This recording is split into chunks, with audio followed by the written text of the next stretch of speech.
Туғандар, ешбір din зынаны жамандабаса, ешбір din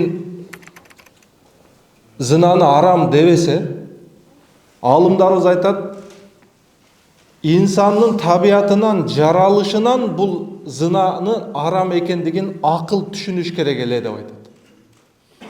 Ешбір шарият айтпаса деле, адам баласы ақылы менен бұл нерсенин арам жана жаман екендігін инсан баласы түшүнүш керек.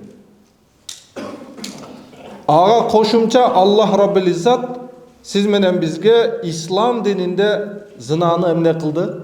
Аллах Раббил Иззат арам деп айтты. Өзүнүн берекелі Құранында «Вала тақрабу зина» зинага жакындабагыла. Зынаны кылбагыла деп айткан жок. Аллах Субхана ва Таала зынага жакындап да көрбөгүлө. Себеби ал өтө уяттуу жана өтө жаман иш. Мунун акыреттеги жазасы, кабырдагы жазасы, дүйнөдөгү азабы өтө каттуу экендигин пайгамбарыбыз саллаллаху алейхи вассалам бир канча хадистеринде баяндаган. Демек, урматтуу туугандар, сиз менен биз качан динде алсырайбыз, ыйманыбыз алсырайт.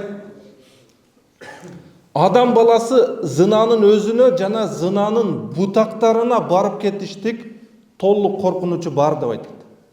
Эмне үчүн? Ар бир инсан баласына шахват, кызыгуу напсиси берилген. Эгер инсан баласы өзүнүн акылы менен ислам көрсөткөн тыюулар менен жашабаса, адам баласы сөзсүз түрдө эмне кылат? Чектен чыгып кетет.